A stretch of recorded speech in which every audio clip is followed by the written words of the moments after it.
Live from Fargo and serving you on TV, online, and on the go. This is Valley News Live at 6.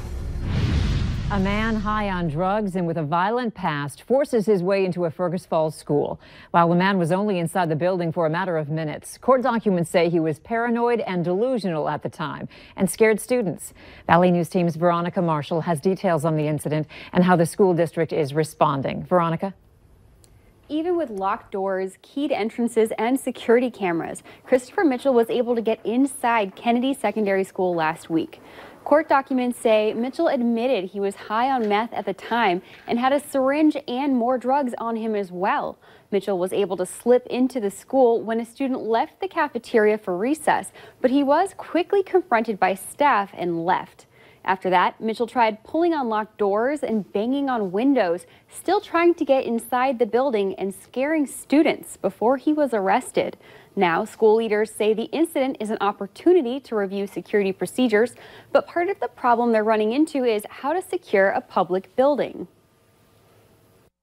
We're also a very public space, and that's what people have to understand, is that we're not a prison. We don't check down every single person that walks in the door all the time. We do have our procedures and trying to direct people to certain doors, which was the case in this one. Mitchell is currently in the Otter Tail County Jail, facing several drug charges and one for trespassing on school grounds. Andrea? Thank you, Veronica. This also isn't the first time Mitchell has endangered children. About 3 years ago, he was convicted of hurting an infant so badly the child ended up with a traumatic brain injury, multiple bone fractures, and retinal hemorrhages in both eyes. He served just over 12 months for the felony conviction. We're liking this sunny and mild day and looking forward to tomorrow. But first, Hutch, how's this evening looking? Well, less sunny this evening as the sun is about to set, as you saw on the sky cam there, but hardly any clouds across our entire region. It looks like a dry night, and the wind not a problem either. Temperatures in the 30s, coolest up from Bemidji through Roseau and Baudette. Still 54 degrees in Jamestown. It's in the 60s in the Missouri River Valley. We'll cool off fairly quickly into the upper 30s to near 40 as we go through the 8 o'clock hour. But a south wind increases overnight, keeping us from getting too cold. So not as cold overnight, and that's right. Tomorrow looks dandy. I'll have details on how warm we get, and we'll talk about how long that warm air sticks around here in a moment or two. Okay, thanks, Hutch. 22 people are seeking legal action after they were mistakenly identified in a campaign ad for U.S. Senator Heidi Heitkamp as victims of domestic and sexual abuse. Heitkamp says she recently learned that several of the women named in the newspaper ad either had not authorized it or are not survivors of abuse. The person responsible for gathering information for the ad is no longer with the campaign. Heitkamp says she's investigating how her campaign obtained the names. New information on the pickup truck versus train accident that left a Cheyenne man dead in the Northern Valley last night. The North Dakota Highway Patrol says the truck was in park on the tracks when the BNSF train hit it. The train was traveling at 55 miles per hour. The accident happened just west of New Rockford around 11 at night. The man was not wearing a seatbelt. His name is not being released yet. The Bemidji Police Department is warning people about a high-risk sex offender living in Minnesota. 29-year-old Thomas Edward Strong is homeless and living near Irvine Avenue in Bemidji. Strong was convicted as a sexual predator and for criminal sexual conduct. He has a history of engaging in sexual contact with male and female victims, ages 5 to 7. Contact included sexual touching and penetration. Police arrested a Fargo man as part of an undercover operation called Guardian Angel. 42-year-old Wade Clifton Farr of Fargo was arrested yesterday for patronizing a minor for commercial sexual activity. During the operation, detectives posed as a juvenile female under the age of 18 and communicated with 39 people to engage in a sexual act in exchange for money. Farr is facing a Class A felony charge. A rare illness that doctors are comparing to polio is spreading in states surrounding North Dakota. Minnesota just confirmed its 7th case of acute flaccid myelitis, and North Dakota is now investigating its first possible case. The CDC says it mainly occurs in children, and while the cause is unknown, it is typically linked to another virus like West Nile. That's why the North Dakota Department of Health advises people to wear bug spray when traveling to warmer places. Also, there are some other tips. Practice good hand hygiene, hand washing, get your children vaccinated against the polio virus. Although all cases are tested to see if it is tied to the polio virus, and all have been negative. Polio is a known cause of AFM. We're told so little is known about the illness because it is extremely rare, and while it may be on the rise this year, it still only affects about 1 in a million. Patients needing medical marijuana in North Dakota will soon be one step closer to getting the medication. The Department of Health will start accepting applications for qualifying patients on Monday, October 29th. You will need personal sensitive information to register, such as your Social Security number. If you have questions, you can call the number on your screen or go to our website and click on this story. Women across the state might have another option to help with their monthly menstrual cycle: marijuana-infused tampons.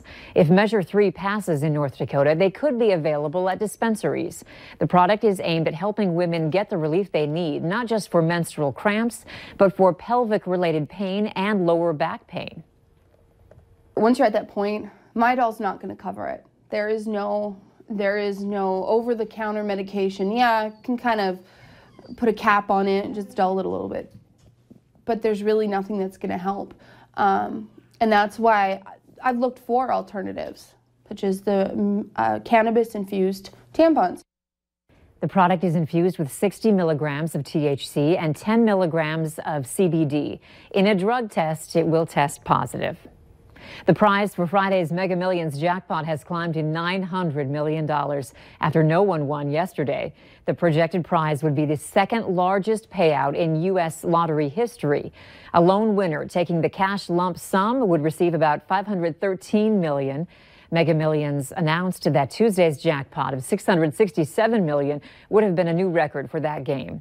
The only larger lottery payout was a Powerball drawing for $1.59 billion in January 2016. 9 people matched all 5 white balls from the Mega Millions numbers drawn last night. 8 of them won $1 million each, and another also got the Mega Plier to win $5 million. More than $1 billion in combined potential prize money remains up for grabs, with tonight's Powerball prize estimated at $345 million, or a one-time cash prize of nearly $200 million. Later on Valley News Live at 6, a Minnesota man who was injured and unable to work finds a new career that led to reality TV. Plus, a donation to a Lifeline that has helped thousands of North Dakotans and why they say it saved them. Next. You're watching Valley News Live on TV, online, and on the go. Always on, wherever you are, whenever you need to know. Valley News Live.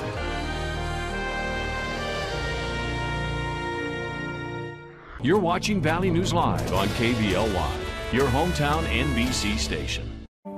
I'm Tina Smith. I went to the Senate to work for Minnesota. I fought to be on the Agriculture Committee because farming isn't just part of Minnesota history, it's our future. I worked with Republicans and Democrats to pass the Senate Farm Bill, which expands broadband in rural areas, strengthens crop insurance, and helps new farmers get started, all critical to Minnesota's economic future. I approve this message because I'll get the job done for Minnesota. There you go. The Fargo Force hit the ice at Shields Arena Thursday, October 18th and Friday, October 19th. Your Clark Cup champions face off against the Sioux City Musketeers. Friday night is Bud Light night. All game long, get Bud and Bud Light Pounders, 2 for $5. Plus, bring your skates and skate with your Force players after the game.